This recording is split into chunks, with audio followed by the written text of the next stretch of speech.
Bom dia, gente. Quarta-feira, 6 de novembro, madrugada pós-eleitoral. Vou ser rapidinho aqui, viu, Melo? Porque não dormi essa noite, praticamente. Fui dormir muito tarde. Acordei muito cedo. Daqui a pouco vou viajar para o Azerbaijão. Então, é conversar aqui com você, arrumar as malas e viajar. Bom, vou falar, obviamente, de eleição americana.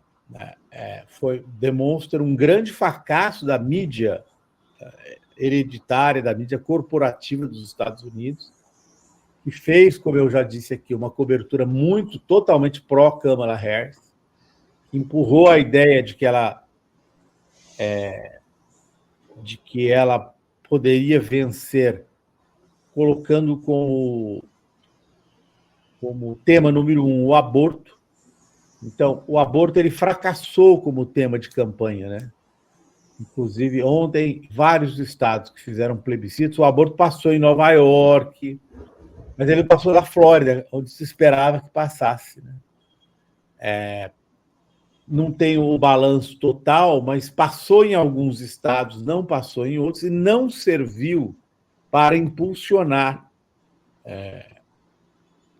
Isso, número 1. Número 2, outro fracasso da mídia foi que não encontrou resposta, e o Partido Democrata não encontrou resposta para essa campanha da masculinidade, da testosterona. Eu escrevi isso. O Trump fez uma campanha da testosterona, batendo muito. Não é que ele bateu em causas que a gente chama de causas identitárias, mas ele usou muito essa coisa da cultura, né? Uma cultura. Então, existe uma defasagem clara entre os intelectuais do Partido Democrata e o povão americano. Você gosta ou não? Eu defendo o direito das mulheres, LGBTQIA+, tudo isso aí, dos negros, etc. e tal. Mas o Trump ganhou a eleição falando contra isso. Então, existe uma clara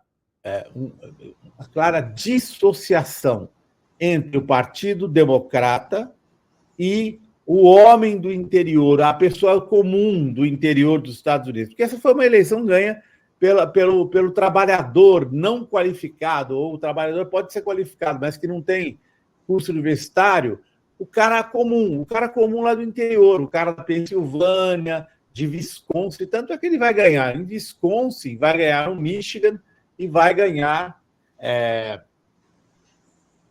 nos 3 estados industriais, na Pensilvânia. Então, ele ganhou no interiorzão dos Estados Unidos com votos majoritariamente masculinos e de jovens. Né? Além disso, o Trump também teve uma vantagem, teve quase 40% dos votos dos hispânicos. Então, ele explodiu a coalizão que tradicionalmente levava os democratas ao poder. Ele teve mais votos com jovens homens, mais votos com hispânicos e um pouquinho mais de votos com os negros. Quer dizer, e os democratas simplesmente não compareceram para votar. Eu havia escrito ontem aqui, vou compartilhar com vocês. Eu escrevi ontem, publiquei isso aqui ontem à tarde, bem antes de sair resultado. As 6 eleições que eu vivi nos Estados Unidos, a campanha ou a eleição em si, todas foram decididas pela economia. E a Kamala Harris fracassou, os democratas fracassaram em apresentar um projeto econômico. Eu falei para vocês aqui ao longo do tempo que as 3 propostas principais do Trump, não cobrar imposto em gorjeta, não cobrar imposto em hora extra, não cobrar imposto da previdência, da aposentadoria, foram planos populares, concretos. Enquanto ele era xingado de fascista, ele fazia essas concessões econômicas para um país que está muito debilitado economicamente. Quanto ao tamanho da vitória do Trump, aliás, então, como é o quadro da mídia, eu queria deixar essa crítica à mídia americana, que fez uma cobertura muito ruim, muito pró-Kamala Harris, e dizer que as pesquisas americanas, aquelas pesquisas qualificadas, como a da Atlas Intel, elas acertaram. A Atlas Intel voltou a ser talvez a que mais acertou. Não ter essa certeza, mas acertou mais que a do New York Times, Então, a Atlas Intel já tinha acertado em 2020 e acertou de novo porque estava prevendo essa vitória. Bom, por que essa vitória? Dólar. Não tem a ver, não é pressão só da Faria Lima contra o governo brasileiro a questão do dólar, gente. A questão do dólar tem a ver com o protecionismo do Trump eleito. Expectativa de que ele vai ser um cara protecionista, de que ele vai barrar exportações brasileiras, e chinesas, e russas, e mexicanas. Ele vai assumir o protecionismo. Ele vai enfiar tarifa para tudo quanto é lado para defender a economia americana, o mercado americano. Vai usar o mercado americano na sua política externa. Saem as guerras, tá? Saem as guerras e entra a guerra comercial. É isso que o Trump vai buscar, a guerra comercial. E o dólar vai subir no Brasil? Não acredito que seja apenas por pressão da Faria Lima, mas é uma boa parte também por causa dessa mudança profunda, porque eu estou dizendo, é uma mudança na escala do que foi a mudança do Ronald Reagan quando ele assumiu em 80. Isso acontece de 50 em 50 anos. Aconteceu em 80, aconteceu em 2024. O Trump vence com maioria na Câmara, com maioria, ainda não está certeza na Câmara, mas vai ter no Senado, e olha, a maioria dele no Senado vai ser folgada. E aí já adianto para vocês que o Mike Pompeo deve ser o secretário da Defesa. É um cara que é linha dura, especialmente com a Venezuela, com Cuba. Então, a Venezuela e o Brasil. O Lula está sonhando com essa reunião do G20 em novembro no Brasil. Vai ser uma reunião completamente esvaziada, porque o Trump não vai participar, não vai ser presidente ainda. Se o Joe Biden vier, vai ser uma piada, né? Então, o G20, tão sonhado pelo Lula, está esvaziado. A COP de Belém está esvaziada. A COP, tão sonhada pelo Brasil, será esvaziada, porque o Trump não vai entrar, vai tirar o pé de todos dessas coisas multilaterais. Ele vai tirar o pé. Então, eu, por exemplo, estou indo para a COP do Azerbaijão, já vai ser aquela depressão lá na COP do Azerbaijão, porque os Estados Unidos vão ter a sua equipe mandada lá pelo governo Biden, mas já com perspectiva de esvaziamento. Petróleo na margem amazônica, uma grande discussão no Brasil, ganha força agora a Petrobras para explorar o petróleo. Por quê? Trump vai furar petróleo como nunca, tá? A decisão do ponto de vista estratégico dos Estados Unidos é ir buscar as reservas de petróleo e de gás que existem nos Estados Unidos para baratear os custos da energia, favorecendo, portanto, a indústria americana, que daqui a pouco vai estar disputando o mercado com o Brasil aqui na Argentina, no Paraguai e no Peru, que é o mercado brasileiro. Então, do ponto de vista econômico, a médio prazo, o Brasil vai sofrer com a competição de produtos americanos, porque o plano é justamente baratear. Então, o que vai acontecer? À medida em que o Trump bombar a produção de petróleo nos Estados Unidos, esquecendo todas essas histórias de catavento, elétrico, não estou dizendo que eu sou a favor, estou dizendo que a postura dele é essa. Por que ele vai fazer isso? Porque essa indústria, já existe uma base industrial para produzir carro combustão interno nos Estados Unidos. E a grande vantagem competitiva da China está justamente em painel solar, catavento de energia eólica e carro elétrico.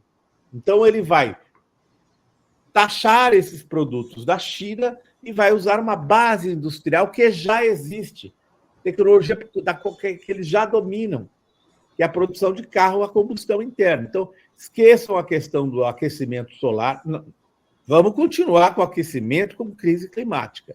Tirem os Estados Unidos dessa equação. Os Estados Unidos não vão pagar a conta que o Lula está pedindo que eles paguem. Os países desenvolvidos precisam pagar a conta da transição energética. A resposta do Trump será: Lula, que transição energética é essa que você está falando? Não vou pagar nada. Então, o Brasil tomará um grande tombo na sua proposta multilateral, né? Porque o Trump vai tirar isso, quem deve estar chorando muito mais do que o Lula nesse momento? O Lula não deve estar nem chorando, mas é o Zelensky, porque nós vamos embarcar numa era parecida com a era dos anos 30 nos Estados Unidos. Não sei se vocês conhecem a história americana, mas depois da Primeira Guerra Mundial e da quebra da Bolsa de 29, os Estados Unidos viveram um profundo movimento isolacionista.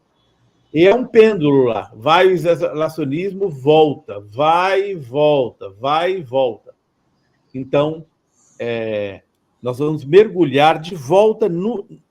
O Trump aí não está inventando nada, ele está voltando a beber em algo que foi muito forte, tanto que o Roosevelt, Franklin Delano Roosevelt, para colocar os Estados Unidos da Segunda Guerra Mundial, só conseguiu fazer isso depois que o Japão atacou Pearl Harbor e depois de uma campanha maciça de Hollywood para demonizar os japoneses, senão não teria conseguido. Então, no geral, o Trump vai fazer, né? Ele fundou ontem ele fundou o Partido dos Trabalhadores de extrema direita, obviamente, lá nos Estados Unidos, o trabalhador de colarinho azul do interior americano. E ele vai ter uma oportunidade muito grande de impor as suas políticas, porque parece que a vitória no Senado será bem maior do que se esperava, viu, Melo?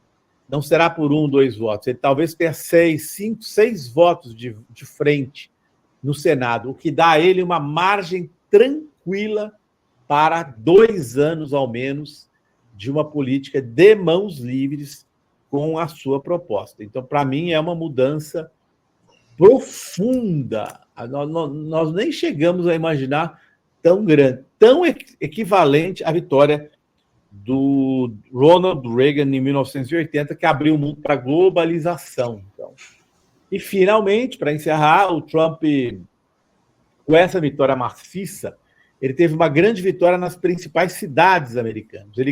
Ele aumentou muitos votos dele em Nova York, em Miami, então ele tem uma base para fazer as mudanças fora dos estados em que ele venceu. Ele venceu por 5 milhões de votos, ele teve muito mais voto em Los Angeles, por incrível que pareça, em Nova York, em Miami, nas grandes cidades. Então, ele tem uma base urbana. O Trump passou da sua tradicional base rural nesta eleição para conseguir uma base urbana, o que é muito importante para quem pretende fazer o que ele está se dizendo que vai ser uma revolução interna, no sentido de usar a tarifa, reindustrializar o país e voltar totalmente os investimentos para dentro dos Estados Unidos.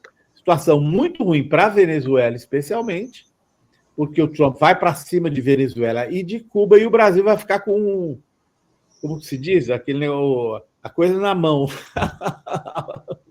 O Brasil se ferrou, porque, diferentemente do que dizem, os bolsonaristas estão felizes, mas o Trump não quer nem saber do Bolsonaro. O Trump vai passar o rodo no Bolsonaro. O Bolsonaro não manda nada. O Trump quer saber de concessão. O que você vai me dar? O papinho do bolsonarista, ganhamos com ele. Besteira, gente. O Trump não vai estar nem aí para isso. Ele vai querer vantagens econômicas para o seu país e ele vai inaugurar agora uma nova era, que é a era da relação muito mais próxima entre os bilionários, como o Elon Musk, o dono da Blue Horizon, que lança foguetes também, e a indústria armamentista dos Estados Unidos. Não vai demorar para o Elon Musk entrar com os seus foguetes na indústria armamentista, porque o plano número 1 do Trump, um deles, é fazer, como Israel tem, defesa antimíssil. E aí é onde esses bilionários, como o Jeff Bezos, que não endossou a candidatura da Câmara, dono do Washington Post, dono da Blue Horizon, que é lança-foguete, e o Elon Musk vão entrar. Então, a nova era também na tecnologia de ponta, juntando high-tech, né, juntando o Vale do Silício com a indústria armamentista. Essa é uma novidade também que veremos nos próximos anos. Desculpe me estender, Melo. Eu não pude anotar nada, então foi meio de cabeça, desculpa. Tranquilo, cheio de informação. E você está quente com o assunto, né? Eu já vou manter o assunto, mas eu vou jogar um balde de água fria no assunto aqui para nós. Vamos lá. A apresentação que eu mandei aí está aí, Zé, contigo? Peraí, Belo, está aqui, está aqui. Aqui. Eleição de Trump mostra perigo da impunidade e serve de alerta para o Brasil. Perfeito. Não é? Vamos lá. Isso aqui é uma reportagem que eu peguei da BBC, que é antiga, do início do ano, que mostra os 4 casos principais, as 4 acusações contra o Trump. E essa primeira aqui do suborno em Nova York, pela qual ele já foi condenado.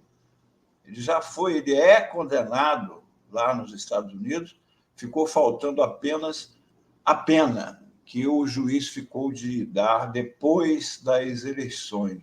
Né? Esse primeiro julgamento, pelo qual ele foi condenado, é sobre o pagamento que ele fez à atriz pornô Stormy Daniels pouco antes das eleições de 2016.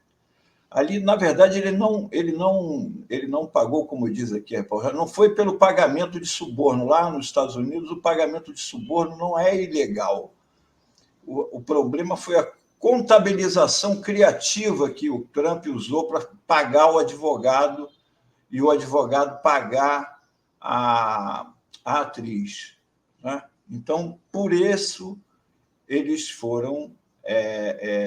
foi considerado culpado de falsificar seus registros financeiros empresariais ao informar que o pagamento era relativo a honorários advocatícios, quando, na verdade, foi para pagar o suborno a Stormy Daniels. Vamos para o próximo.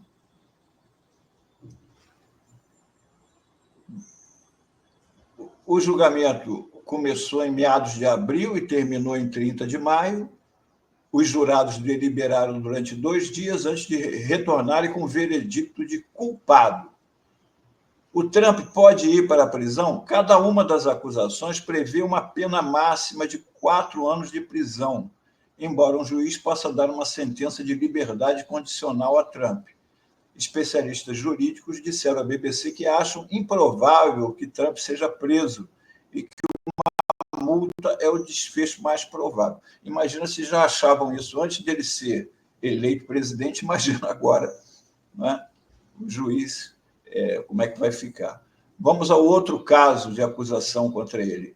Motim no Capitólio e eleições de 2020. Isso aqui foi o que veio a gerar 2 anos depois aqui o nosso 8 de janeiro, que foi quase que uma cópia do motim do Capitólio. Aqui foi a tentativa de golpe aqui em 8 de janeiro,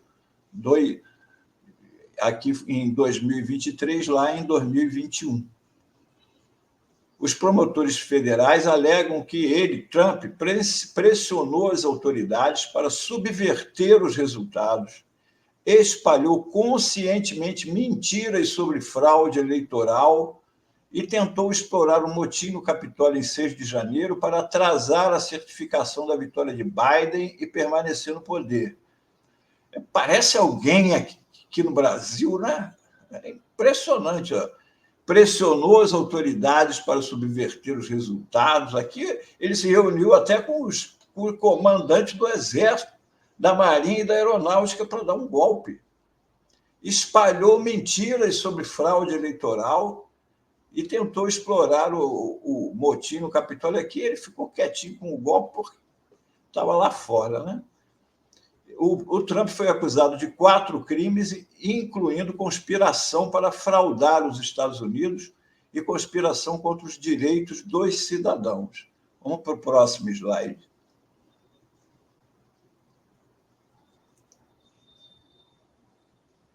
O julgamento foi adiado. O julgamento foi adiado indefinidamente enquanto um recurso apresentado por Trump é analisado, ou seja, nem começou o julgamento. Parecido com aqui, né? Trump pode ir para a prisão? As punições previstas para as acusações incluem conspiração para fraudar os Estados Unidos, multa ou até 5 anos de prisão. Obstrução de procedimento oficial, multa ou até 20 anos de prisão. Conspiração contra direitos, multa ou até 10 anos de prisão, ou ambos. Olha quantas penas. O Trump já poderia ter sido condenado, mas este julgamento, por exemplo, nem começou, embora o fato tenha sido em janeiro de 2021 e nós já estamos em novembro de 2024. Parece também com algo aqui que nós temos no Brasil. Não é? Vamos para o próximo. As eleições de 2020 na Geórgia. É sobre o quê? Trump e cerca de 18 outros réus são acusados de conspirar criminalmente para reverter sua derrota apertada no estado da Geórgia nas eleições de 2020.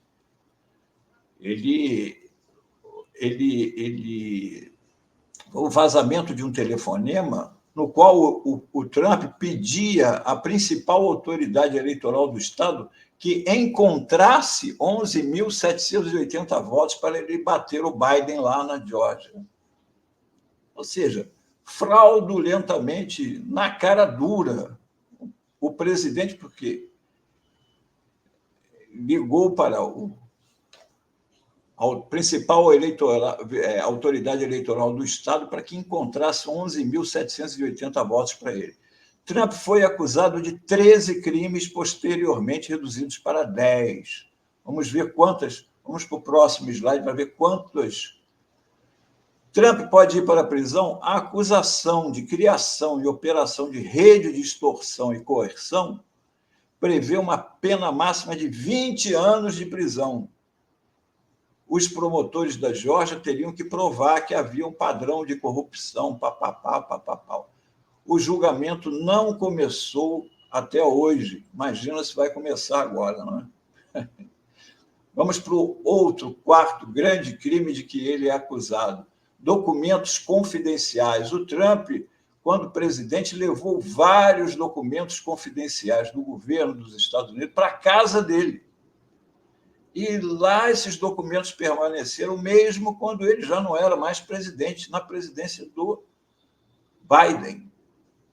Se Trump manipulou indevidamente documentos confidenciais, levando-os da Casa Branca para sua residência em Mar-a-Lago, na Flórida, depois de deixar o cargo.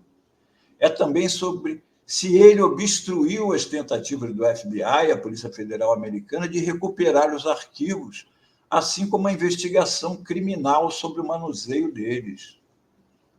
A maioria das acusações se refere à retenção intencional de informações de defesa nacional, o que se enquadra na lei de espionagem. Ou seja, o Trump poderia estar enquadrado na lei de espionagem contra o próprio país. Vamos para o próximo. Quando ele apenas... A juíza responsável pelo caso cancelou a data de julgamento, originalmente marcada para 20 de maio, e não remarcou imediatamente.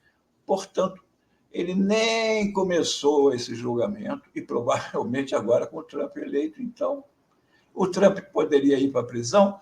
Essas acusações podem, em teoria, levar a uma pena de prisão significativa se Trump for condenado. Veja bem, ele estava com documentos confidenciais do governo dos Estados Unidos em posse dele quando ele já não era mais presidente da República, e ele poderia usar aqueles documentos com que interesses ele tinha aqueles documentos em casa.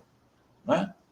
Analisando a legislação à risca, cada uma das acusações no âmbito da lei de espionagem prevê uma pena máxima de 10 anos. Outras acusações relacionadas à conspiração e retenção ou ocultação de documentos podem levar a uma pena máxima de 20 anos. 20 anos. E, no entanto, ele não foi julgado por nenhum desses 4 crimes, a não ser pelo primeiro, pelo qual ele foi condenado, mas não teve a pena estabelecida. A pena só será estabelecida, ou seria agora, após as eleições. Vamos para o último slide. Tudo isso, só lembrando, Trump está sendo proclamado vencedor, mas precisamos aguardar o que dizem as atas.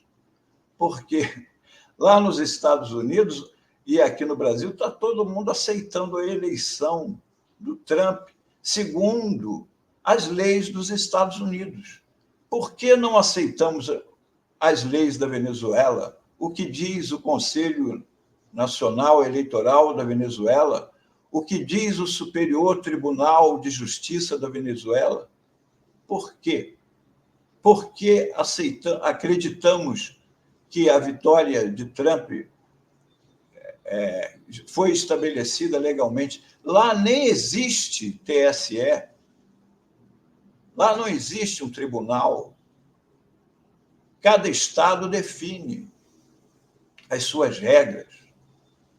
E, no entanto, as eleições dos Estados Unidos, o resultado é aceito mundialmente sem contestação. Sem contestação. As urnas ainda não foram nem totalmente fechadas, mas os presidentes da França, primeiro-ministro britânico, todos já estão confraternizando com o Trump. É só para lembrar os 2 pesos e 2 medidas, e para lembrar ao Brasil o que a impunidade levou o Trump de volta ao poder, sem nem ter sido julgado. Se ele tivesse sido julgado e absolvido, tudo bem. Mas são crimes gravíssimos de que ele foi acusado. Passaram-se esses anos todos e ele nem a julgamento foi. E aqui no Brasil nós estamos indo pelo mesmo caminho. Bolsonaro vai passando o tempo, vai ser amanhã. Parece aquela história dos bolsonaristas que aguardavam as próximas 72 horas. Aqui no Brasil, as 72 horas são sempre: não, vamos esperar o primeiro ano do governo, vamos esperar as eleições, vamos esperar agora com a eleição do Trump, vamos ver como é que nós vamos fazer. E assim nós vamos vendo, quando chegar 2026, o Brasil pode ter uma surpresa, como aconteceu agora nos Estados Unidos, que sirva de alerta, que o Brasil acorde, não saia dessa letargia de ir empurrando com a barriga os problemas. O Brasil precisa enfrentar o problema da extrema-direita. É isso. É isso aí. Antes de encerrar, registrar, o presidente Lula se manifestou, acabou de soltar agora 8h56, há 12 minutos, uma nota, meus parabéns ao presidente Donald Trump pela vitória eleitoral e retorno à presidência dos Estados Unidos. A democracia é a voz do povo e ela deve ser sempre respeitada.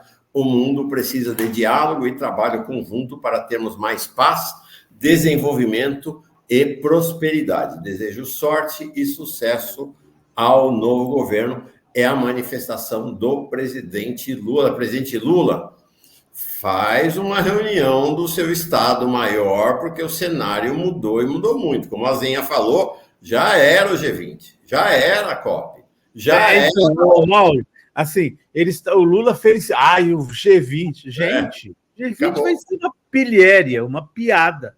Porque se o Biden vier... O G20 é a reunião dos que já foram.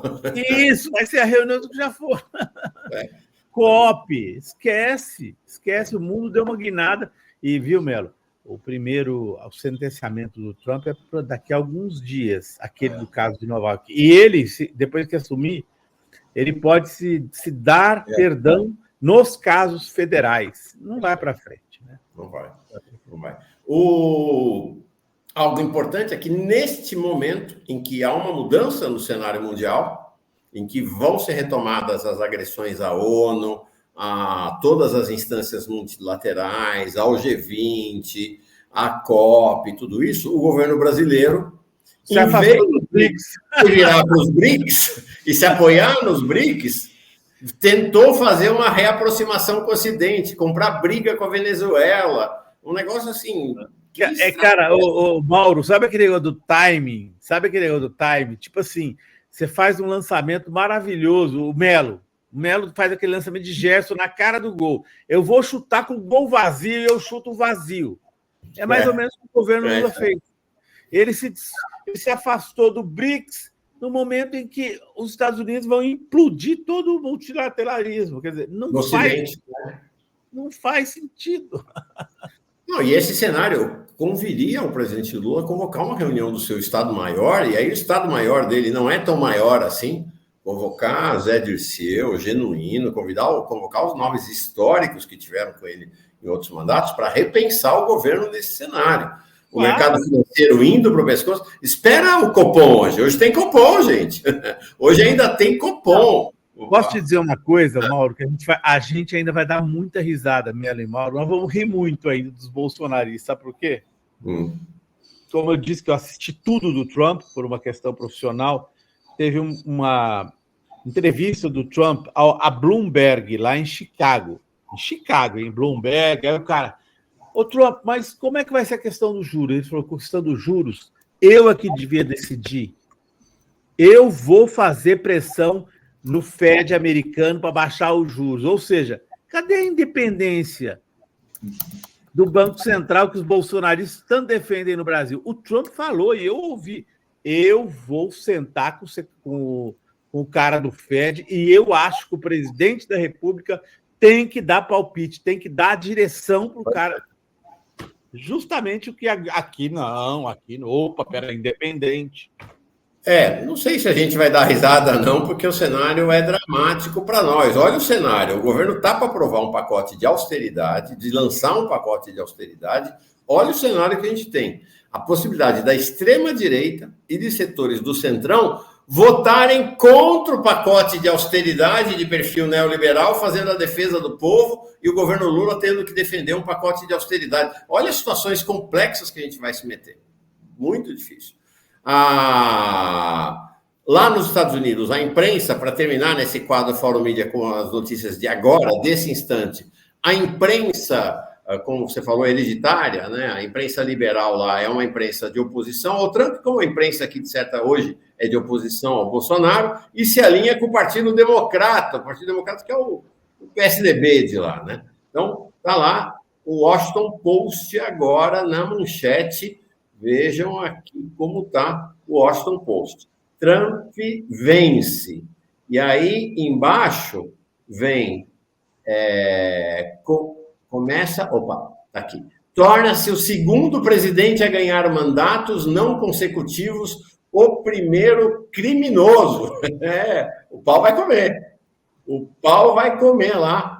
O pau vai comer, mas eles estão sem poder nenhum. Eles vão ficar, vai virar uma imprensa de minoria. Porque o povão, Mauro, isso é muito importante. O povão do interior foi com o Trump. O Trump está com um grande partido de trabalhadores urbanos e rurais. Depois dá uma olhadinha na votação do Trump, Mauro. Você que é muito cuidadoso. Com dados, né? Você que adora dado. Faz um levantamento para amanhã, eu faria, se eu não estivesse viajando, vai olhar na votação do Trump como aumentou em Miami, Nova York, em todas as metrópoles, a votação dele foi muito mais significativa. Então, essa é uma vitória de outro caráter. Não é mais uma vitória com os grotões apenas da zona rural do interior americano. É outro caráter. Ele teve muito mais voto em Detroit, muito mais voto na Filadélfia. Filadélfia, ela tinha que ter 600 mil de diferença, teve 400 mil. Faltou voto para ela na Filadélfia. Então, que é o cenário aqui do Brasil, né? O cenário no Brasil é semelhante. O PT foi para os grotões e a extrema-direita ganhando nos centros urbanos, né? O cenário aqui no Brasil também. Valeu. Vai descansar, homem, que você tá virado aí, como se dizia no passado. Melo, obrigado. Até amanhã. Até amanhã. Até amanhã não. Amanhã já não vem mais, Azen, é isso? Não. Agora só volto a falar com vocês quando estiver lá no Azerbaijão daqui a 2 ou 3 dias, que é longa a viagem. Tá bom. Então amanhã, Melo, Iva, valeu. Boa viagem. Melo, até amanhã. Beijão.